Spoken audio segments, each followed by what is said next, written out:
नमस्कार साथियों, स्वागत है आपका ऑनलाइन स्टडी ग्रुप में। आज हम लोग आधुनिक भारत के इतिहास के श्रृंखला में 8वां पार्ट देखेंगे। आज इस श्रृंखला के अंतर्गत हम लोग जो कांग्रेस स्थापना से पूर्व जो राजनीतिक संस्थाएं बनी हैं उनके बारे में देखेंगे, और आज ही के इस पार्ट में हम लोग भारतीय राष्ट्रीय कांग्रेस का भी पूरा देखेंगे कंप्लीट। तो चलिए शुरू करते हैं आज का पार्ट। पहला प्रश्न है, भारत में जिस राजनीतिक संगठन की स्थापना 1838 में हुई उसका क्या नाम था? तो यानी 1838 में स्टैब्लिश हुई संस्था का नाम क्या पूछ रहा है इसमें, तो सही जवाब होगा जमींदारी एसोसिएशन। यानी कह रहा है कि जमींदारी एसोसिएशन की स्थापना 1838 में की गई थी। याद रखिएगा कि इस जमींदारी एसोसिएशन को और भी नाम से जाना जाता है, जैसे आप इसको इंग्लिश में लैंड होल्डर सोसाइटी कह सकते हैं। ठीक है, इसकी स्थापना 1838 में कलकत्ता में हुई थी, ये भी बात आपको जानना चाहिए। ठीक है, ये इस प्रश्न का आंसर हो जाएगा डी। जरा इसमें लिखी और भी सोसाइटियों के इस्टेब्लिशमेंट के बारे में जान लेते हैं। जैसे ब्रिटिश इंडिया सोसाइटी, इसकी स्थापना 1839 में हुई, और ये 1839 में लंदन में इस्टेब्लिश हुई थी, और इसकी स्थापना विलियम एडम महोदय ने किया था। ठीक है, अगला आप देख रहे हैं बंगाल ब्रिटिश इंडिया सोसाइटी, इसकी स्थापना 1843 में हुई थी। ठीक है, इस प्रकार हम लोगों ने इसके ऑप्शन को भी देख लिया, और इस प्रश्न का आंसर होगा जमींदारी एसोसिएशन, या इसको इंग्लिश में लैंड होल्डर सोसाइटी कहेंगे। ठीक है, यानी प्रश्न संख्या 1 का आंसर क्या होगा? डी होगा।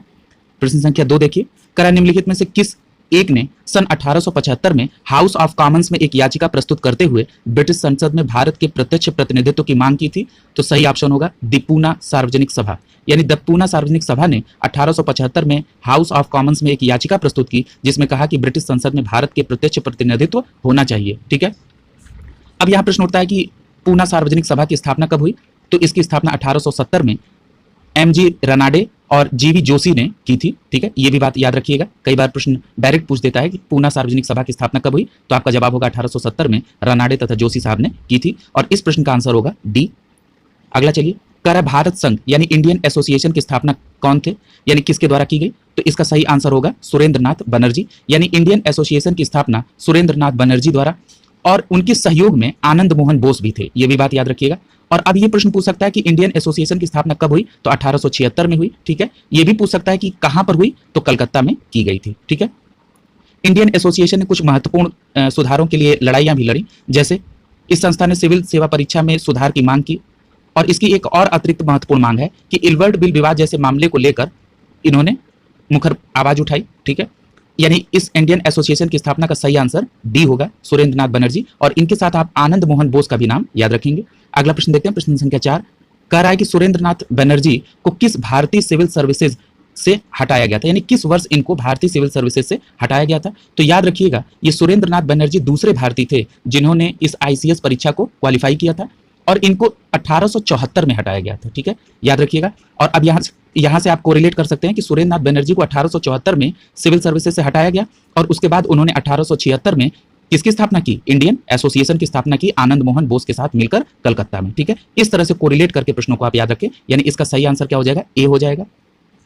अगला प्रश्न देखिए, कह रहा है सुरेंद्र नाथ बनर्जी द्वारा स्थापित उस संगठन का नाम बताइए जिसना 1886 में इंडियन नेशनल कांग्रेस में विलय हो गया। ठीक है, इस विकल्प में उस संस्था का नाम इंडियन नेशनल कॉन्फ्रेंस हो सकता है, क्योंकि उस साल जो इंडियन एसोसिएशन जो अपना वार्षिक सम्मेलन कराती थी, जिसे इंडियन नेशनल कॉन्फ्रेंस कहा जाता था, 1886 में उसने कोई सम्मेलन नहीं कराया। इससे इसका तात्पर्य है कि 1886 में इंडियन नेशनल कांग्रेस में इंडियन नेशनल कॉन्फ्रेंस का विलय हो गया, यानी प्रश्न संख्या 8 का सही आंसर क्या होगा? डी होगा। ठीक है, आगे चलते हैं।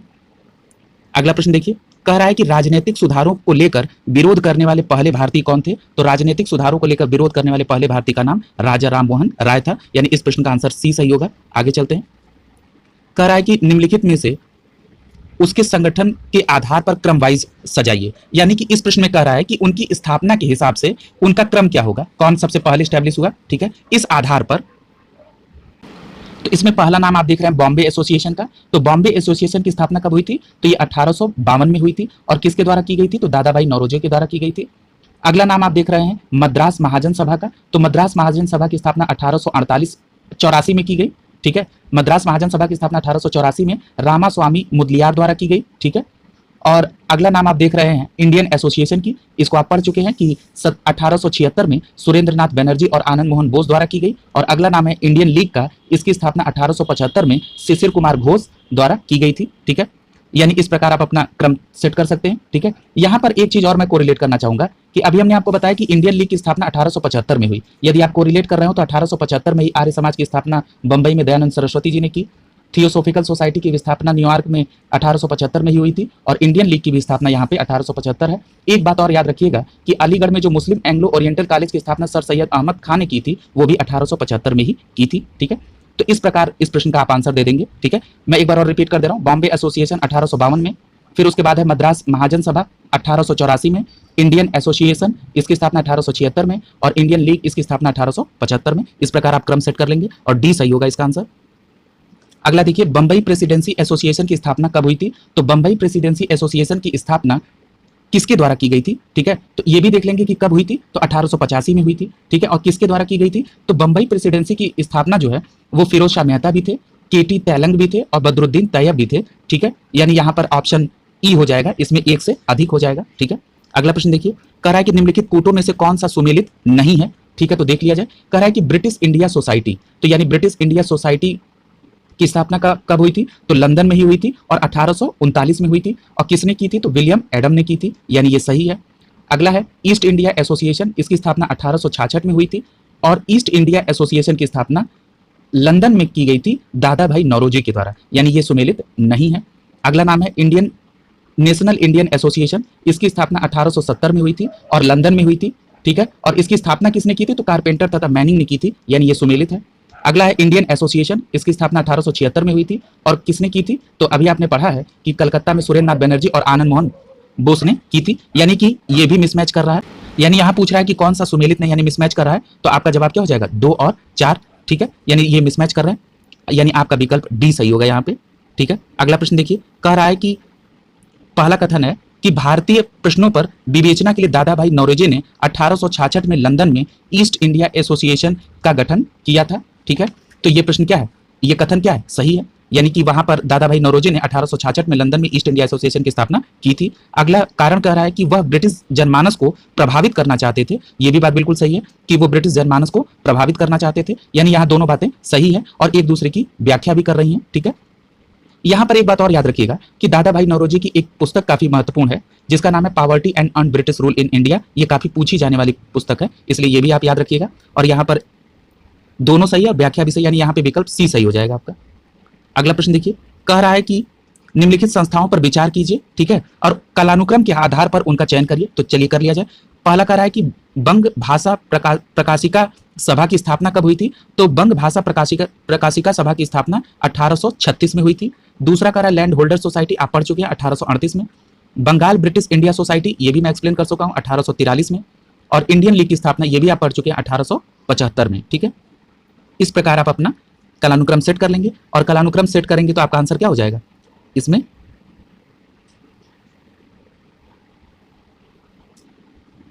ए ऑप्शन सही हो जाएगा, ठीक है। अगला देखिए, 8वां प्रश्न क्या कर रहा है? कह रहा है कि इसमें भी सुमेलित करना है, ठीक है। तो अब इसमें सुमेलित कर दीजिए। कह रहा है लैंड होल्डर सोसाइटी, तो लैंड होल्डर सोसाइटी अभी आपने पढ़ लिया कि 1838 में। किसके द्वारा की गई? तो द्वारकानाथ टैगोर के द्वारा की गई। अगला है ब्रिटिश इंडिया सोसाइटी, इसकी स्थापना कब हुई थी? 1839 में हुई थी और किसके द्वारा हुई थी? तो विलियम एडम्स द्वारा हुई थी। अगला है इंडियन सोसाइटी, इसकी स्थापना किसके द्वारा की गई थी? तो आनंद मोहन बोस द्वारा की गई थी। अगला है इंडियन सोसाइटी, इसकी स्थापना 1876 में हुई और किसके द्वारा की गई थी? एसएन बनर्जी द्वारा की गई थी, ठीक है। अब आप इसको सुमेलित कर लेंगे। पूरा टोटल हमने आंसर बता दिया, आपका आंसर ए सही होगा इसमें। अगला प्रश्न देखिए, कह रहा है कि इंडियन लीग की स्थापना किसने की थी? तो आप मिला दीजिए, इंडियन लीग की स्थापना किसने की थी? तो इंडियन लीग की स्थापना शिशिर कुमार घोष ने की थी। फिर आपका दिया है इंडियन एसोसिएशन, इंडियन एसोसिएशन की स्थापना किसने की थी? आनंद मोहन बोस ने की थी। और किसने की थी? सुरेंद्र नाथ बनर्जी ने, ये भी रिकॉल करा देते हैं। अगला है भारतीय राष्ट्रीय उदार संघ की स्थापना, तो ये की थी किसने? सुरेंद्र नाथ बनर्जी ने, ठीक है। याद रखिएगा, यहाँ सुरेंद्र नाथ बनर्जी को किससे लगाएंगे? भारतीय राष्ट्रीय उदार संघ के साथ। और यहाँ पर अंतिम है यूनाइटेड इंडिया पैट्रियोटिक एसोसिएशन, इसकी स्थापना किसने की थी? सैयद अहमद खान ने की थी, ठीक है। इस प्रकार आप अपना सही आंसर लगा लेंगे। अगला प्रश्न देखिए, अगला प्रश्न कह रहा है कि इंडियन एसोसिएशन की स्थापना कब की गई थी? तो इंडियन एसोसिएशन की स्थापना, पहली बात तो ये देख लीजिए कब की गई थी, तो 1876 में की गई थी। अब पूछ रहा है कि किसने की थी, तो आप लगाएंगे सुरेंद्र नाथ बनर्जी, यानी 2 के साथ। अगला है पूना सार्वजनिक सभा, इसकी स्थापना 1870 में हुई थी और किसने की थी? तो महागोविंद रनाडे ने की थी। अगला है बंबई प्रेसिडेंसी एसोसिएशन, इसकी स्थापना किसने की थी? तो ये 1885 में हुई थी और किसने की थी? फिरोज शाह मेहता ने। और अगला है मद्रास महाजन सभा, जिसकी स्थापना 1884 में आनंद चार्लू ने की थी। ठीक है, यहां पर एक बात याद रखिएगा कि मद्रास महाजन सभा के साथ आनंद चार्लू के साथ और लोग भी हैं, जिसमें जैसे आपको ये भी दे सकता है कि रामास्वामी मुदलियार भी दे सकता है, फिर राघवाचारी भी दे सकता है, जी सुब्रमण्यम भी दे सकता है और आनंद चार्लू भी दे सकता है। तो इनमें से जो भी रहे आप मद्रास महाजन सभा के साथ कोरिलेट कर देंगे, यानी इसका सही आंसर क्या होगा? तो इसका सही आंसर ए होगा। अगला प्रश्न देखिए, अगला प्रश्न कह रहा है कि निम्नलिखित में से कौन सैयद अहमद खां के साथ यूनाइटेड इंडियन पैट्रियोटिक एसोसिएशन की स्थापना की थी? तो याद रखिएगा, सर सैयद अहमद खां के साथ जो यूनाइटेड इंडियन पैट्रियोटिक की स्थापना की थी वो राजा शिव प्रसाद ने की थी। अब यहाँ प्रश्न उठता है कि इसकी स्थापना कब हुई थी? तो 1888 में यूनाइटेड इंडियन पैट्रियोटिक एसोसिएशन की स्थापना सर सैयद अहमद खां ने बनारस के राजा शिव प्रसाद के साथ की थी। ठीक है, यानी राजा शिव प्रसाद बनारस के राजा थे। अगले प्रश्न की तरफ चलते हैं, या इस प्रश्न का आंसर क्या होगा? सी सही होगा। अगला प्रश्न देखिए, करा निम्नलिखित में से कौन सुमेलित नहीं है? ठीक है, तो देख लेते हैं कौन सुमेलित नहीं है। पहला दिया है एशियाटिक सोसाइटी ऑफ बंगाल, यानी एशियाटिक सोसाइटी ऑफ बंगाल की स्थापना 1784 में। अगला है एशियाटिक सोसाइटी ऑफ बॉम्बे, इसकी स्थापना 1804 में, सही है। अगला है royal Asiatic society of great Britain, इसकी स्थापना 1823 में की गई थी, ये सुमेलित नहीं है। अगला है land holders society of Bengal, इसकी स्थापना अभी आप पढ़ चुके हैं 1838 में की गई थी, यानी इस प्रश्न में सी और डी मिसमैच हो रहे हैं। ठीक है, यानी ये प्रश्न विवादित है। अगला प्रश्न देखिए, कह रहा है कि एशियाटिक सोसाइटी ऑफ बंगाल की स्थापना कौन किया था? तो एशियाटिक सोसाइटी ऑफ बंगाल की स्थापना सर विलियम जोन्स ने किया था। यहाँ पे विकल्प आपका बी सही हो जाएगा। ठीक है, ये आप पढ़ भी चुके हैं। अगला चलिए, कह रहा है कि ब्रिटिश इंडियन एसोसिएशन के प्रथम अध्यक्ष कौन थे? तो ब्रिटिश इंडियन एसोसिएशन के प्रथम अध्यक्ष राधाकांत देव थे। अब यहाँ प्रश्न उठता है कि ब्रिटिश इंडियन एसोसिएशन की स्थापना कब हुई थी? तो इसकी स्थापना 1851 में हुई थी और कहाँ की गई थी? तो कलकत्ता में की गई थी। ठीक है, ये पूरी बात याद रहनी चाहिए आपको। अगला प्रश्न देखिए, कह रहा है कि ये सूची है, इसको सुमेलित करिए। पहला नाम है ब्रिटिश इंडियन एसोसिएशन, यानी ब्रिटिश इंडियन एसोसिएशन की स्थापना 1851 में कलकत्ता में हुई थी और इसकी स्थापना किसने की थी? तो इसकी स्थापना राधाकांत देव ने की थी। ठीक है, अगला देखिए बॉम्बे प्रेसिडेंसी एसोसिएशन, तो इसकी स्थापना 1885 में बंबई में हुई थी। ठीक है, ऐसे भी इसको याद कर सकते हैं कि बॉम्बे प्रेसिडेंसी एसोसिएशन की स्थापना 1885 और 1885 में ही राष्ट्रीय कांग्रेस की भी स्थापना हुई थी और पहला अधिवेशन बॉम्बे में हुआ था, तो ऐसे भी आपको रिलेट कर सकते हैं। ठीक है, यानी इसका सही मिलान क्या होगा? बॉम्बे एसोसिएशन का तो केटी तैलंग का होगा। और अगला देखिए सेंट्रल मोहम्मदन नेशनल एसोसिएशन, ये सर सैयद अमीर अली होंगे और यहाँ पे servant of India society Gopal Krishna Gokhale 1905 में इन्होंने स्थापना की थी। ठीक है, इस प्रकार आप अपना मैच कर लेंगे और आपका सही आंसर बी होगा। अगला है भारतीय राष्ट्रीय कांग्रेस की स्थापना की थी, यानी यहाँ पर भारतीय राष्ट्रीय कांग्रेस स्टार्ट हो गया है। अब भारतीय राष्ट्रीय कांग्रेस की स्थापना कर रहा है कि किसने की थी? तो याद रखिएगा भारतीय राष्ट्रीय कांग्रेस की स्थापना एओ ह्यूम ने की थी। आपसे कई बार प्रश्नों में एओ ह्यूम का फुल फॉर्म भी दे देता है, तो आप जानकारी रखिए कि एओ ह्यूम का full form Allan Octavian Hume था। ठीक है, ये एक ब्रिटिश अधिकारी था। कौन? एओ ह्यूम जो था एक ब्रिटिश अधिकारी था और इसने भारतीय राष्ट्रीय कांग्रेस की स्थापना 1885 में की थी। एक बात और तथ्य याद रखिएगा कि जब पहली बार भारतीय राष्ट्रीय कांग्रेस बनी थी तो इसका नाम भारतीय राष्ट्रीय संघ था। ठीक है, और जब इसकी पहली सभा हुई, ठीक है, इसकी पहली अधिवेशन कहाँ पे हुई? तो पहले ये अधिवेशन पुणे में होना था, लेकिन हैजा फैलने के कारण इसका स्थान बदल दिया गया और ये गोकुलदास तेजपाल संस्कृत विद्यालय बंबई कर दिया गया, यानी इसका पहला अधिवेशन 1885 में हुआ। इसमें दादा भाई नौरोजी ने यह सुझाव दिया कि इसका नाम भारतीय राष्ट्रीय संघ से भारतीय राष्ट्रीय कांग्रेस कर देना चाहिए और ये हो भी गया उसी अधिवेशन में। एक बात और यहाँ पे भारतीय राष्ट्रीय कांग्रेस के बारे में पूछा जाता है कि इस संघ में कितने लोगों ने भाग लिया था? तो याद रखिएगा इसमें 72 लोगों ने भाग लिया था। कई बार ऐसे स्टेट पीसीएस के एग्जाम में यह भी प्रश्न पूछ दिया है कि इसमें मुस्लिम कितने लोग शामिल थे? तो याद रखिएगा पहले अधिवेशन में 2 मुस्लिम प्रतिनिधि शामिल थे। इस प्रकार इस प्रश्न का होलिस्टिक अप्रोच में आपने इसको देख लिया, यानी इस प्रश्न का सही आंसर क्या होगा? ए होगा, एओ ह्यूम। अगले प्रश्न की तरफ चलते हैं। कर भारतीय राष्ट्रीय कांग्रेस की स्थापना कब हुई थी? तो हमने बता दिया 1885, यानी ए विकल्प सही होगा। आगे देखिए भारतीय राष्ट्रीय कांग्रेस के प्रथम अधिवेशन में कितने लोगों ने भाग लिया? तो आपका सही जवाब क्या होगा? 72 लोगों ने भाग लिया, यानी सी ऑप्शन सही होगा।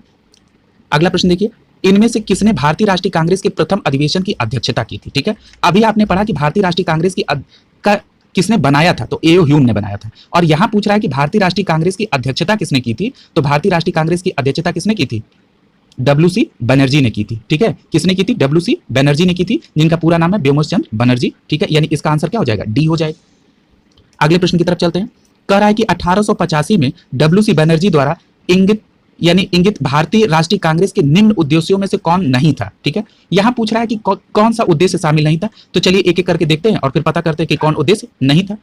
पहला दिया है कि देश के हितों की रक्षा के लिए भारतीयों के बीच संपर्क और मित्रता बढ़ाना, बिल्कुल सही है, ये उद्देश्य था। अगला है देशवासियों के बीच जाति, संप्रदाय और प्रांतीय पक्षपातों की भावना को दूर करके उनमें राष्ट्रीय एकता की भावना को विकसित करना, ये भी सही है। अगला कह रहा है शिक्षित वर्ग का पूर्ण सम्मति से महत्वपूर्ण और आवश्यक सामाजिक विषयों पर विचार प्रकट करना। याद है एक बार मैंने आपसे कहा था कि जब कभी भी कोई कंप्लीट बात यानी संपूर्ण कह दे या मैंने पूर्ण में बात करे, मतलब उसमें संभावना की कोई गुंजाइश, वो प्रश्न क्या हो जाता है, वो कथन क्या हो जाता है, वो प्रश्न हमारा संदेहास्पद हो जाता है, वो कथन हमारा संदेहास्पद। अब ये कह रहा है कि शिक्षित वर्ग की पूर्ण सम्मति से, यानी कि सारे शिक्षित वर्ग का इसमें आपको समर्थन मिल जाए, ये असंभव है। यानी इस प्रश्न का सही आंसर क्या होगा, सी हो जाएगा। ठीक है, यहां पे सी ऑप्शन सही हो जाएगा। अगला देखिए, भारतीय राष्ट्रीय कांग्रेस के 1885 में महासचिव कौन थे? बहुत अच्छा प्रश्न है। अभी आपने देखा कि 1885 में जो पहला अधिवेशन हुआ था, इसकी अध्यक्षता किसने की थी? तो व्योमेश चंद्र बनर्जी यानी डब्ल्यूसी बनर्जी ने की थी। लेकिन यहां पूछ रहा है कि इसमें पहले महासचिव कौन थे? तो याद रखिएगा कि जो पहला अधिवेशन हुआ था उसमें महासचिव कौन थे? एओ ह्यूम थे। ठीक है, याद रखिएगा इसमें महासचिव कौन थे? एओ ह्यूम थे। ठीक है, यानी यहाँ पे ए आंसर सही हो जाएगा आपका। और इन्हीं एओ ह्यूम ने इसकी स्थापना भी की थी। ठीक है, यानी ये पहले अधिवेशन में महासचिव थे। ठीक है, और व्योमेश चंद्र बनर्जी ने इसकी अध्यक्षता की थी। ठीक है, अगला देखिए, भारतीय राष्ट्रीय कांग्रेस की स्थापना के समय भारत का वायसराय कौन था? तो याद रखिएगा कि भारतीय राष्ट्रीय कांग्रेस की स्थापना 1885 में, उस समय वायसराय कौन था? डफरिन था। ठीक है, यानी डफरिन था। तो यहाँ पर डफरिन का कार्यकाल भी आपको याद हो जाएगा, 1884 से 1888 के बीच। डफरिन ने कुछ कथन भी कहे थे, वो भी परीक्षाओं में पूछता है। जैसे डफरिन ने कहा था कि ये सूक्ष्मदर्शी अल्पसंख्यक संस्था है। ठीक है, कांग्रेस के बारे में इन्होंने कहा था कि ये एक सूक्ष्मदर्शी अल्पसंख्यक संस्था है। ये भी कई बार पूछता है, तो आप डफरिन टिक करेंगे। और यहाँ पर भारत के वायसराय उस समय तत्कालीन कौन थे? डफरिन, यानी इस प्रश्न का आंसर डी हो जाएगा। अगला प्रश्न देखिए, कह रहा है कि किस गवर्नर जनरल ने कांग्रेस को अत्यधिक अल्पसंख्यक लोगों का प्रतिनिधित्व कहा था? तो यानी ये अभी हमने जिक्र कर दिया है, किसने कहा था? ये डफरिन ने कहा था। और ये उस समय वायसराय भी था जब भारतीय राष्ट्रीय कांग्रेस की स्थापना हुई थी। यानी इस प्रश्न का आंसर ए हो जाएगा। अगला देखिए, कह रहा है कि निम्नलिखित में से भारतीय राष्ट्रीय कांग्रेस की स्थापना अधिवेशन में उपस्थित नहीं थे। ठीक है, बहुत अच्छा प्रश्न है, कई बार ये पूछा गया है। तो कह रहा है कि निम्नलिखित में से कौन उपस्थित नहीं थे? तो ये आपका सही आंसर हो जाएगा सुरेंद्रनाथ बनर्जी। अब ये बात उठती है कि क्यों नहीं उपस्थित थे? क्योंकि जब भारतीय राष्ट्रीय कांग्रेस की पहली अधिवेशन हुई 1885 में, उसी 1885 में कलकत्ता में इंडियन नेशनल कॉन्फ्रेंस का दूसरा सम्मेलन हो रहा था, इसलिए सुरेंद्रनाथ बनर्जी इसमें शामिल नहीं थे। ठीक है, इस प्रश्न का आंसर क्या हो जाएगा? डी हो जाएगा। आगे देखिए, कह रहा है कि भारतीय राष्ट्रीय कांग्रेस के दूसरे अधिवेशन की अध्यक्षता किसने की थी? तो याद रखिएगा कि भारतीय राष्ट्रीय कांग्रेस के दूसरे अधिवेशन की अध्यक्षता दादा भाई नौरोजी ने की थी। यानी दूसरे अधिवेशन कब होगा? 1886 में, क्योंकि पहला अधिवेशन 1885 में हुआ था। ठीक है, यहाँ एक बात और जान लीजिए, जब दादा भाई नौरोजी की बात हो ही गई है तो दादा भाई नौरोजी ने टोटल 3 कांग्रेस अधिवेशन की अध्यक्षता की। एक तो आपने जान लिया 1886 में, दूसरा इन्होंने किया था 1893 में लाहौर में। ठीक है, और जो दूसरा अधिवेशन किया था 1886 में, वो कलकत्ता में किया था। ठीक है, और फिर इनका 1893 का लाहौर अधिवेशन अध्यक्षता, और इनकी तीसरी अधिवेशन की अध्यक्षता जो थी वो 1906 में कलकत्ता में किया था। यानी इन्होंने 3 अधिवेशन की किया था। फिर मैं रिपीट कर दे रहा हूं, 1886 में कलकत्ता में, 1893 में लाहौर में, 1906 में कलकत्ता में। ठीक है, और जो 1906 में कलकत्ता में अधिवेशन हुआ था, इसी में पहली बार स्वराज शब्द का प्रयोग भी हुआ था। ठीक है, ये भी बात याद रखिएगा। इस प्रश्न का आंसर सी सही हो जाएगा। अगला देखिए, भारतीय राष्ट्रीय कांग्रेस के द्वितीय सम्मेलन में कितने मुस्लिम प्रतिनिधि थे? अभी हमने आपसे कहा था ना कि इस प्रकार का प्रश्न पूछा गया है, तो ये द्वितीय सम्मेलन का पूछ रहा है। तो द्वितीय सम्मेलन में कितने लोग थे? तो द्वितीय सम्मेलन में 33 मुस्लिम प्रतिनिधि थे। और हमने आपको पहले ही बता दिया था कि जो पहला सम्मेलन था उसमें मुस्लिम प्रतिनिधियों की संख्या कितनी थी? 2 थी। ठीक है, जब द्वितीय पूछ सकता है तो पहला भी पूछ सकता है। तो पहले में कितनी थी? 2 थी, और द्वितीय में कितनी थी? 33 थी। ठीक है, यानी इस प्रश्न का आंसर क्या हो जाएगा? बी सही हो जाएगा। अगला देखिए, कह रहा है कि कांग्रेस के समर्थन प्राप्त करने के लिए 1889 में एक समिति स्थापित की गई थी। उस समिति के सभापति कौन थे? बहुत अच्छा प्रश्न है। अब ये कह रहा है कि समिति कौन सी स्थापित की गई थी? तो याद रखिएगा कि जो समिति स्थापित की गई थी उसका नाम है ब्रिटिश कमेटी ऑफ इंडिया। ठीक है, किसके द्वारा स्टैब्लिश की गई थी? तो ये कांग्रेस के ही द्वारा स्टैब्लिश थी। ठीक है, किसके लिए? कांग्रेस के समर्थन के लिए। अब ये भी पूछ सकता है कि कहां स्टैब्लिश की गई थी? तो लंदन में बताएंगे। और कब की गई थी? तो 1889 में। अब इस प्रश्न में पूछ रहा है कि इस ब्रिटिश कमेटी ऑफ इंडिया के सभापति कौन थे? तो इसके सभापति कौन थे? विलियम डिग्बी थे। यानी इस प्रश्न का आंसर बी हो जाएगा। ठीक है, तो हमने ये भी बता दिया कि उस समिति का नाम क्या था? British committee of India. 1889 प्रश्न में दिया ही है, और लंदन में स्टैब्लिश हुई थी। ठीक है, और एक बात और याद रखिएगा कि जो ये ब्रिटिश कमेटी ऑफ इंडिया थी, इसने कांग्रेस के प्रचार के लिए और अंग्रेजों को अवगत कराने के लिए एक इंडिया नामक साप्ताहिक पत्र भी निकाला था। तो कभी आपसे पूछ दे कि इंडिया नामक साप्ताहिक पत्र किसके द्वारा? तो ब्रिटिश कमेटी ऑफ इंडिया, जो कि कांग्रेस के समर्थन के लिए स्टैब्लिश की गई थी लंदन में, विलियम डिग्बी द्वारा। ठीक है, यानी यहाँ पे बी आंसर सही हो जाएगा। कह रहा है भारतीय राष्ट्रीय कांग्रेस के सर्वप्रथम मुस्लिम अध्यक्ष कौन थे? तो यहाँ पर आपका आंसर हो जाएगा बदरुद्दीन तैयब। यानी भारतीय राष्ट्रीय कांग्रेस के सर्वप्रथम मुस्लिम अध्यक्ष कौन थे? बदरुद्दीन तैयब।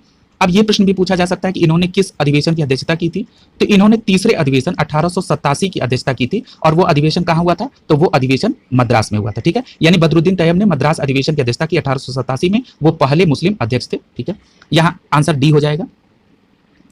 अगला देखिए, भारतीय राष्ट्रीय कांग्रेस के द्वितीय मुस्लिम अध्यक्ष। अभी आपने प्रथम मुस्लिम अध्यक्ष बदरुद्दीन तैयब को पढ़ा, अब पूछ रहा है द्वितीय मुस्लिम अध्यक्ष कौन थे? तो द्वितीय मुस्लिम अध्यक्ष रहमतुल्लाह मोहम्मद सयानी थे। ठीक है, रहीमतुल्लाह मोहम्मद सयानी थे, यानी आपका विकल्प सी सही होगा। फिर यहां प्रश्न उठेगा कि इन्होंने किस अधिवेशन की अध्यक्षता की थी? तो याद रखिएगा कि मोहम्मद रहीमतुल्लाह सहानी ने 1896 में कलकत्ता अधिवेशन की अध्यक्षता की थी। यानी 1896 में कलकत्ता अधिवेशन की अध्यक्षता करने वाले मोहम्मद सयानी कांग्रेस के द्वितीय मुस्लिम अध्यक्ष थे।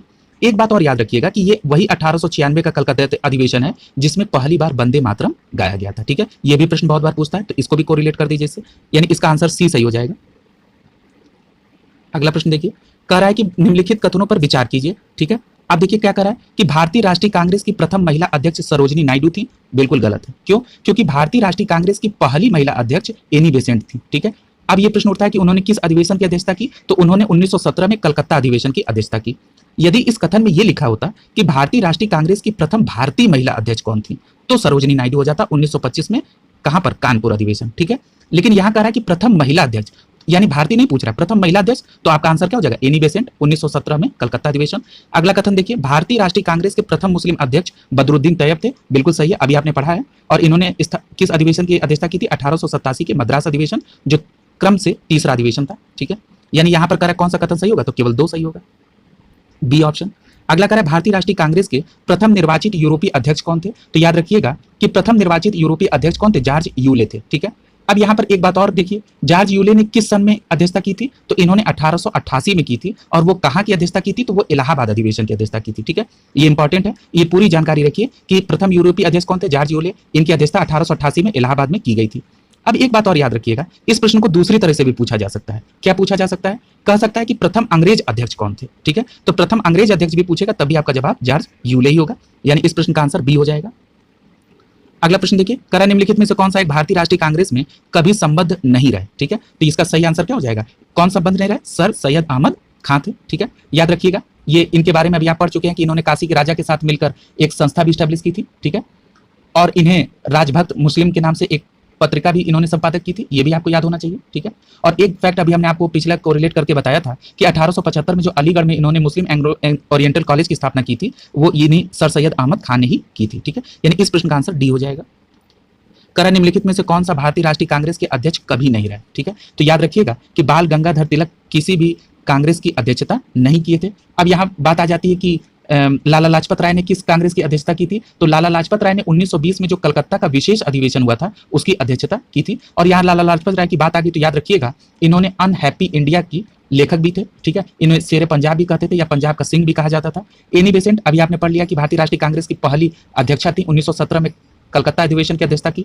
अगला नाम है मोतीलाल नेहरू। याद रखिएगा मोतीलाल नेहरू ने 1919 और 1928 दो कांग्रेस की अध्यक्षता की थी।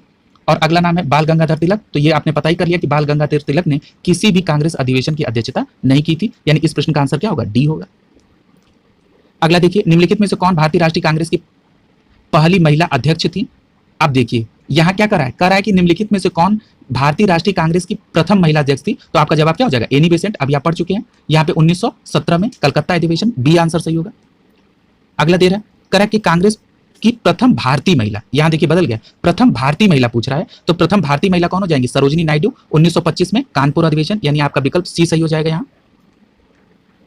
अगला देखिए, कह रहा है कि कथनों पर विचार कीजिए। ठीक है, कर लिया जाए। कह रहा है भारतीय राष्ट्रीय कांग्रेस के प्रथम अधिवेशन कलकत्ता में हुआ, बिल्कुल गलत है। इसका प्रथम अधिवेशन कहां हुआ था? बंबई में हुआ था। ये आप पूरी जानकारी रखिए कि पहले पुणे में होना था, वहां हैजा फैल गया तो इसके कारण बंबई शिफ्ट हो गया। और कब हुआ था? 1885 में हुआ था। किसने अध्यक्षता की थी? व्योमेश चंद्र बनर्जी ने की थी। ठीक है, और इसके प्रथम महासचिव कौन थे? तो ह्यूम थे, ये भी हम लोगों ने कर दिया। ठीक है, अगला है भारतीय राष्ट्रीय कांग्रेस की दूसरे अधिवेशन की अध्यक्षता दादा भाई नौरोजी ने की, बिल्कुल सही है। अभी हम लोगों ने पढ़ा था कि दूसरे अधिवेशन की अध्यक्षता किसने की थी? दादा भाई नौरोजी ने। ठीक है, 1886 में, यानी यहां पर क्या होगा? दूसरा विकल्प सही होगा। ठीक है, तीसरा भी इसमें कथन दे रहा है, कह रहा है कि भारतीय राष्ट्रीय कांग्रेस तथा मुस्लिम लीग दोनों लखनऊ में 1916 के अधिवेशन में समझौता हुआ था, ये भी कथन सही है। यानी भारतीय राष्ट्रीय कांग्रेस और मुस्लिम लीग में दोनों के बीच समझौता जो है वो 1916 में ही हुआ था, ठीक है, ये भी आपको जानकारी होनी चाहिए। और इसी 1916 के अधिवेशन में अब ये भी पूछ सकता है कि इस 1916 के अधिवेशन की अध्यक्षता किसने की थी, ठीक है, तो याद रखिएगा कि इस 1916 के अधिवेशन की अध्यक्षता मजूमदार ने की थी, ठीक है। अब यहां पर एक बात और याद रखिएगा कि ये जो समझौता हुआ था मुस्लिम लीग और कांग्रेस के बीच में, ये किसके प्रयास से हुआ था, तो ये तिलक और एनी बेसेंट के प्रयास से हुआ था, ठीक है, ये भी आपको मालूम होना चाहिए। और ये तो हमने आपको बता ही दिया कि लखनऊ अधिवेशन 1916 की अध्यक्षता अंबिका चरण मजूमदार ने की थी, ठीक है। एक बात और याद रखिएगा कि इस समझौते को कुछ नाम भी दिया गया है, जैसे लखनऊ पैक्ट कहा जाता है या कांग्रेस लीग योजना भी कहा जाता है, ठीक है। और इस अधिवेशन में, ठीक है, इस अधिवेशन में 1916 के अधिवेशन में जो उग्रवादी कांग्रेस के समर्थक थे उनकी भी पुनः वापसी हो गई थी, ठीक है, किसमें, इस 1916 के अधिवेशन, यानी कि कांग्रेस और मुस्लिम लीग में समझौता भी इसी में हुआ और जो उग्र विचारधारा के मानने वाले कांग्रेसी थे उनकी भी पुनः वापसी हो गई। तो इसका मतलब पहले विभाजन भी होगा। तो हाँ, कब विभाजन हुआ था कांग्रेस का पहला, तो 1907 में सूरत अधिवेशन में हुआ था। उसकी अध्यक्षता किसने की थी, तो रास बिहारी बोस ने की थी। ये इसके पूरे डायमेंशन फैक्ट थे, यानी कभी भी तथ्य आए तो इस तरह से आप कोरिलेट करिए, और जब जिस दिन इस तरह से कोरिलेशन की क्षमता आप डेवलप कर लेंगे, ठीक है, आपको तुरंत आपके दिमाग में आने लगेगा, तो ये समझ लीजिएगा कि आपकी तैयारी अब मुकम्मल दौर में चल रही है, ठीक है। चलिए, यानी केवल प्रश्न नहीं पढ़ना है, केवल प्रश्न का आंसर करना रहता, तब तो पूरी सीरीज को 2 दिन में खत्म कर दिया जाता। यहाँ प्रश्न के हर एक फैक्ट पे, हर एक विकल्प पे हम लोगों ने चर्चा की, आपने इस बात को बिल्कुल गौर किया होगा, ठीक है। यानी यहाँ पे कौन सा विकल्प सही हो जाएगा, 2 और 3, ठीक है, यानी सी ऑप्शन सही हो गए हैं। अगला देखिए, भारतीय राष्ट्रीय कांग्रेस के 27वें अधिवेशन की किस स्थान पे हुआ था, तो याद रखिएगा जो 27वां अधिवेशन हुआ था वो बांकीपुर में हुआ था, ठीक है। अब याद रखिए कि बांकीपुर अधिवेशन कब हुआ था, तो वो 1912 में हुआ था, ठीक है। तो ये एक ट्रिक भी है इसमें, 1912 यानी ब से 12 और ब से बांकीपुर, ठीक है, ये भी याद हो जाएगा, ठीक है। और कहाँ हुआ था, बांकीपुर कहाँ है, ब से बिहार में, ठीक है। तो ये तीनों बात मिल जा रही है। अब एक प्रश्न और पूछ सकता है आपसे, ये अभी पूछा नहीं लेकिन पूछे जाने की संभावना भी है कि जो ये बांकीपुर का 1912 का अधिवेशन है, इसकी अध्यक्षता किसने की थी, तो इसकी अध्यक्षता मुधोलकर ने की थी, ठीक है। किसने की थी, मुधोलकर ने की थी, ठीक है। अगला प्रश्न देखते हैं। और एक फैक्ट और यहाँ पे याद आ रहा है, करा कि इस अधिवेशन में जो है वो एओ ह्यूम को कांग्रेस का पिता कहा गया था, ठीक है, याद रखिएगा इसी अधिवेशन में, बांकीपुर अधिवेशन में ही एओ ह्यूम को कांग्रेस का पिता भी कहा गया था, यानी इस प्रश्न का आंसर डी होगा। अगला प्रश्न देख लीजिए, करा है कि निम्नलिखित में से भारतीय कांग्रेस के किस अधिवेशन में बाल गंगाधर तिलक ने यह अभिव्यक्त किया कि स्वराज मेरा जन्मसिद्ध अधिकार है, मैं इसे लेकर रहूंगा, तो वो था आपका लखनऊ अधिवेशन 1916, यानी लखनऊ अधिवेशन 1916 में ही उन्होंने कहा था कि स्वराज हमारा जन्मसिद्ध अधिकार है और मैं इसे लेकर रहूंगा। और याद रखिएगा कि इन्हीं बाल गंगाधर तिलक और एनी बेसेंट के प्रयास से ही मुस्लिम लीग और कांग्रेस में समझौता हो पाया था। अगले प्रश्न की तरफ चलें, इसका आंसर डी होगा। कह रहा है भारतीय राष्ट्रीय कांग्रेस के बारे में निम्नलिखित कथनों पर विचार कीजिए, ठीक है, कर लीजिए। पहला कह रहा है कि सरोजिनी नायडू कांग्रेस की अध्यक्ष होने वाली प्रथम महिला थी, बिल्कुल गलत है। क्यों, क्योंकि प्रथम कांग्रेस अध्यक्ष महिला में कौन थी, एनी बेसेंट थी, 1917 में कलकत्ता अधिवेशन की अध्यक्षता की थी। और अगर ये पूछता कि प्रथम भारतीय अध्यक्ष सरोजिनी नायडू, तो बात सही हो जाती 1925 में, ठीक है। कहाँ के अधिवेशन, तो इन्होंने अध्यक्षता की थी कानपुर की, ठीक है। अगला नाम देखिए, सी आर दास ने जब कांग्रेस अध्यक्ष के रूप में कार्य किया तो वो जेल में थे। अब यहाँ पे थोड़ा सी आर दास को अच्छे से समझ लीजिए, यहाँ पर 2 तिथि आपको याद में रखनी होगी। एक याद में रखनी होगी 1921 की, 1921 में अहमदाबाद अधिवेशन हुआ, ठीक है। उस अहमदाबाद अधिवेशन में सीआर दास को अध्यक्ष नामित किया गया, परंतु इसी दौरान उनको जेल जाना पड़ गया और उन्होंने जेल से ही अध्यक्षता की। और इस अहमदाबाद 1921 के अधिवेशन की कार्यकारी जो अध्यक्षता की वो किसने की थी, हकीम अजमल खान ने की थी, ठीक है। ये पूरी बात हो गई। उसके बाद 1922 की जो अधिवेशन हुई वो भी सीआर दास ने की थी, इनका पूरा नाम चितरंजन दास है, ठीक है। और वो 1922 का अधिवेशन गया का अधिवेशन है, ठीक है। यानी सीआर दास ने गया के भी अधिवेशन की अध्यक्षता की और 1921 के अहमदाबाद अधिवेशन की भी अध्यक्षता की। लेकिन जब वो अहमदाबाद के अधिवेशन की अध्यक्षता कर रहे थे तो वो जेल में थे। उस समय कार्यकारी अध्यक्ष कौन थे, अगर ये पूछ दे तो हकीम अजमल खान थे, ठीक है। तो ये पूरा एकदम डिटेल इनके बारे में।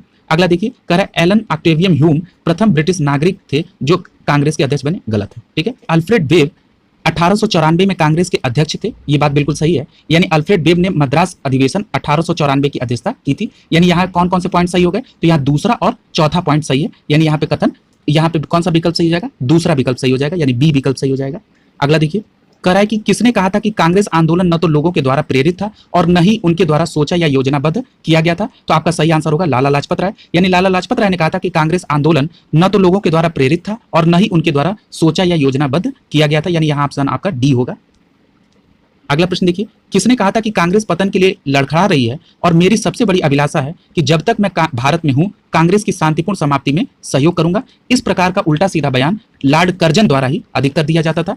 अब जब यहाँ लॉर्ड कर्जन की बात हो गई तो याद रखिएगा लॉर्ड कर्जन का एक और बेतुका बयान, ये 1904 में इसने कहा था कि जब से मैं भारत में आया हूं, ठीक है, तब से मैं ये प्रयास कर रहा हूं या मेरी ये नीति रही है कि किसी भी तरह कांग्रेस को नपुंसक कर दिया जाए। ठीक है, ये स्टेटमेंट किसका था? ये भी स्टेटमेंट करजन का था, और ये भी स्टेटमेंट करजन का है कि कांग्रेस पतन के लिए लड़खड़ा रही है और मेरी ये अभिलाषा है कि मैं जब तक भारत में हूं कांग्रेस की शांतिपूर्ण समाप्ति में सहयोग करूं। ठीक है, इसका आंसर बी सही हो जाएगा। अगला देखिए, कह रहा है अध्यक्षीय संबोधन के समय जिस कांग्रेस अध्यक्ष ने हिंदी भाषा के लिए रोमन लिपि लागू करने की वकालत की थी वो कौन थे? तो याद रखिएगा कि रोमन लिपि लागू करने की वकालत सुभाष चंद्र बोस जी ने की थी, और याद रखिएगा सुभाष चंद्र बोस जी ने हरिपुरा अधिवेशन 1938 की अध्यक्षता की थी। एक और याद रखिएगा कि सुभाष चंद्र बोस ने त्रिपुरी अधिवेशन 1839 की भी अध्यक्षता की थी, लेकिन इसमें यह विवाद हो गया तो उन्होंने अध्यक्षता पद छोड़ दी थी, और उनके जाने के बाद उस अधिवेशन की अध्यक्षता राजेंद्र प्रसाद ने की थी। ठीक है, ये पूरी मुकम्मल जानकारी सुभाष चंद्र बोस के बारे में हो गई, यानी इस प्रश्न का आंसर डी हो जाएगा।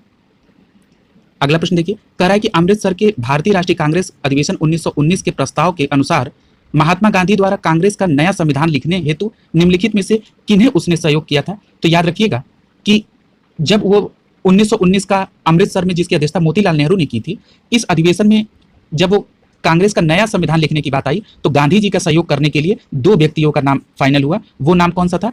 एनसी केलकर और आईबी सेन थे। ठीक है, फैक्ट ये था कि वो शुरुआत में चाहते तिलक और सीआर दास को थे, लेकिन उनकी उपलब्धता न होने के कारण एनसी केलकर और आईबी सेन को लिया गया था। यानी यहाँ विकल्प आपका 2 और 4 हो जाएगा, यानी ए विकल्प सही होगा यहाँ पे।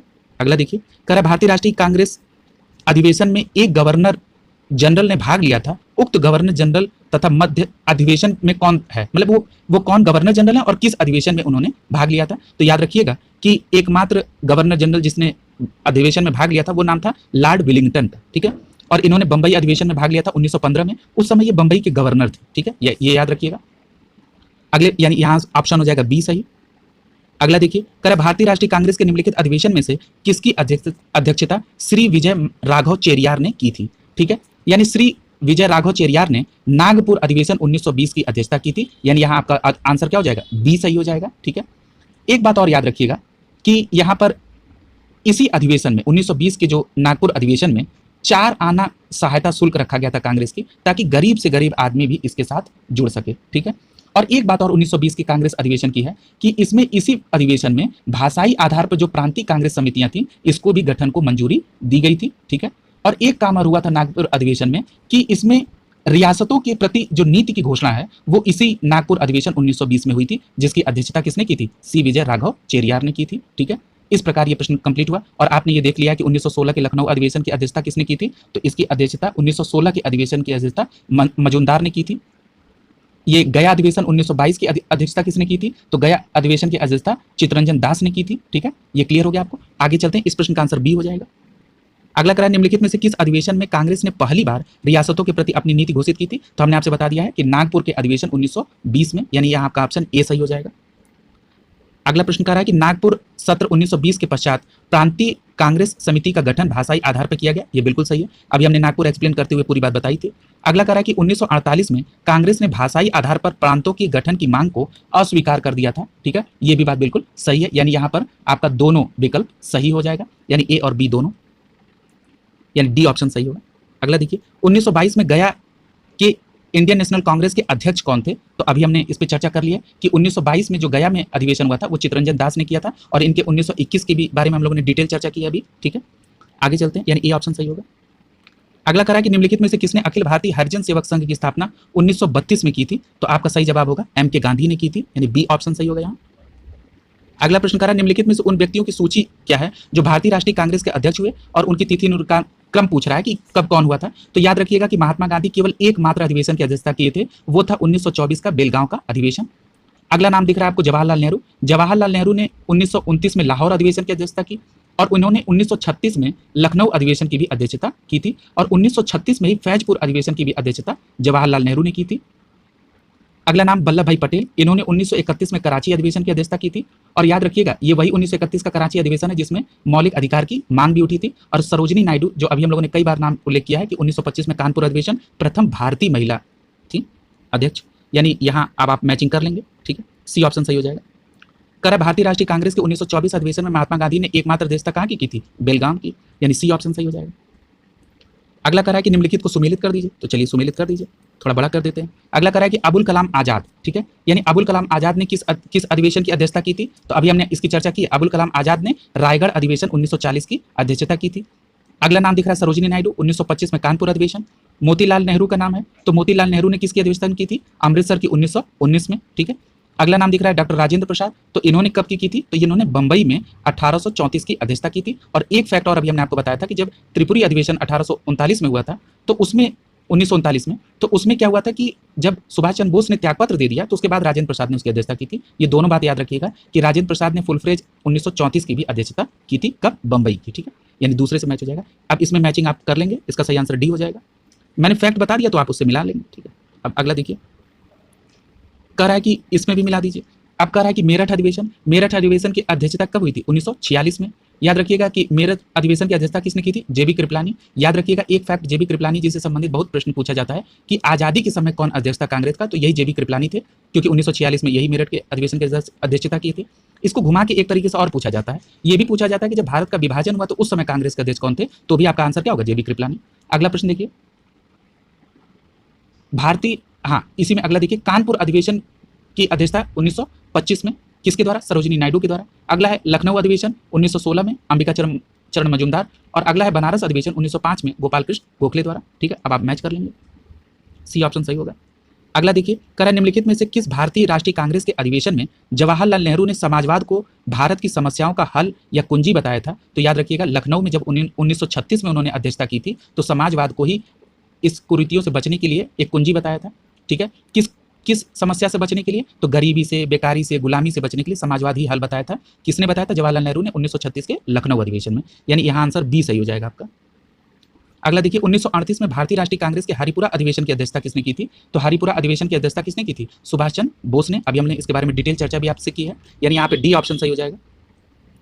अगला प्रश्न देखिए, इनमें से कौन सबसे कम आयु के अध्यक्ष बने थे? तो याद रखिएगा कि जो सबसे कम आयु के अध्यक्ष बने थे वो कौन बने थे? आपका आंसर हो जाएगा अबुल कलाम आजाद, ठीक है। याद रखिएगा कि अबुल कलाम आजाद जो थे ये 1940 से 1946 तक 6 वर्षों के भारतीय राष्ट्रीय कांग्रेस के अध्यक्ष भी रहने का इनके पास रिकॉर्ड है, ठीक है। और ये जो सबसे कम उम्र में जो अध्यक्ष बने थे वो 1923 में दिल्ली में एक विशेष सत्र का अधिवेशन हुआ था, उसमें इन्होंने अध्यक्षता की थी, ठीक है। तो ये सबसे कम उम्र के अध्यक्ष में बी ऑप्शन सही हो जाएगा। और हमने ये भी बता दिया कि कहाँ हुआ था, दिल्ली में। अगला देखिए, बी ऑप्शन सही है। अगला देखिए, कह रहा है कि डॉक्टर M.A. अंसारी इन्होंने किस कांग्रेस अधिवेशन की अध्यक्षता की थी? तो इन्होंने अधिवेशन की अध्यक्षता की थी मद्रास की, ठीक है। अगला नाम है पुरुषोत्तम दास टंडन का, तो पुरुषोत्तम दास टंडन ने किसकी की थी? नासिक की थी। अगला नाम है सरोजिनी नायडू का, तो सरोजिनी नायडू ने कानपुर की थी। और सुभाष चंद्र बोस ने कहाँ की थी? हरिपुरा की थी। इस प्रकार आप इसको मैच कर लेंगे और आपका सी सही हो जाएगा। कह रहा है निम्नलिखित में से कौन कांग्रेस के 6 वर्ष तक अध्यक्षता की थी? तो अभी आपने आपको क्लियर कट बताया कि अबुल कलाम आजाद ने की थी। और कब से कब तक की थी? 1940 से लेकर 1946 तक की थी, ठीक है, याद रखिएगा। और जो 1940 का अधिवेशन था वो कौन सा था? तो रामगढ़ अधिवेशन था। यानी यहाँ पर विकल्प बी सही हो जाएगा। अगला प्रश्न कह रहा है कि जब भारत स्वतंत्र हुआ तो उस समय कांग्रेस के अध्यक्ष कौन थे? ठीक है, देखिए प्रश्न आ गया ना, मैंने अभी इसका जिक्र किया था आपसे। इस समय अध्यक्षता किसने की थी? जेबी कृपलानी ने की थी 1946, ठीक है। आगे देखिए, यानी सी प्रश्न सही हो जाएगा, आंसर सही हो जाएगा। कह रहा है कि जनगण मन पहली बार किस अधिवेशन में गाया गया था? तो जनगण मन पहली बार कब गाया गया था? 1911 के अधिवेशन में। फिर आपसे ये भी पूछा जा सकता है कि 1911 का जो अधिवेशन था उसकी अध्यक्षता किसने की थी? तो उसकी अध्यक्षता पंडित विशन नारायण ने की थी, ठीक है। अब ये भी पूछा जा सकता है कि जो 1911 की अधिवेशन में पहली बार जनगण मन गाया गया था उसकी अध्यक्षता पंडित विशन नारायण ने की थी, वो कहाँ पे हुई थी? तो वो अधिवेशन कलकत्ता में हुआ था, ठीक है। अब यहाँ पे जनगण मन की बात उठ गई तो एक फैक्ट और जान लीजिए कि जनगण मन जो पहला ये हम लोग का राष्ट्रगान है, इसको कब स्वीकार किया गया था? तो इसको 24 जनवरी 1950 को स्वीकार किया गया था, ठीक है। ये पूरी नॉलेज हो गई। अगला देखिए, सी ऑप्शन सही है। अगला कह रहा है भारतीय राष्ट्रीय कांग्रेस के अधिवेशन की अंतिम अधिवेशन में जब बाल गंगाधर तिलक ने भाग लिया था तो वो था अमृतसर का अधिवेशन 1919। अब ये बात, ये थोड़ा सा महत्वपूर्ण अधिवेशन भी है। ऐसा हुआ था कि जब मॉन्टेग्यू चेम्सफोर्ड 1919 में आया, उसके तहत क्या हुआ था कि सुधार करके विधायिका में चुनाव की बात आई थी, तो गांधी जी ने इसके बहिष्कार के लिए कहा था। अब गांधी जी के इस बहिष्कार का विरोध कर रहे थे कौन? बाल गंगाधर तिलक। और वो कह रहे थे कि एक उत्तरदायी सहयोग के बारे तरफ आप लोग सोचिए, यानी एक रिस्पॉन्सिव कोऑपरेशन के बारे में आप बात सोचिए। आप क्यों हर चीज़ को मना कर रहे हैं? यानी वो इसका विरोध कर रहे थे एक तरीके से, उनके अपने तर्क रहे होंगे। और इसी अधिवेशन के बाद 1 अगस्त 1920 को तिलक साहब की मृत्यु हो गई, यानी देहांत हो गया उनका, ठीक है। यानी उनका अंतिम जो अधिवेशन में भाग लेना था वो कौन सा था? अमृतसर का अधिवेशन 1919, ठीक है। और इस अधिवेशन की अध्यक्षता किसने की थी? मोतीलाल नेहरू ने। हमने आपसे कई बार जिक्र किया इसका, ठीक है। इस प्रकार आज ये पूरा अधिवेशन और ये पूरी चर्चा कंप्लीट हो गई, ठीक है। कल हम लोग आगे की पार्ट को देखेंगे, ठीक है। रेगुलर बेसिस पे अब ये क्लासेज आएंगी और इसको मिशन मोड में कंप्लीट किया जाएगा, ठीक है। ये और करंट अफेयर्स खत्म होने के बाद हम लोग एक साथ 2 सब्जेक्ट और उठाएंगे और क्रमशः करते हुए पूरा सिलेबस कंप्लीट कर देंगे, ठीक है। आज का लेक्चर आपको कैसा लगा? अगर अच्छा लगा तो लाइक कर दीजिएगा, अपने लोगों के बीच में इसको शेयर कर दीजिएगा।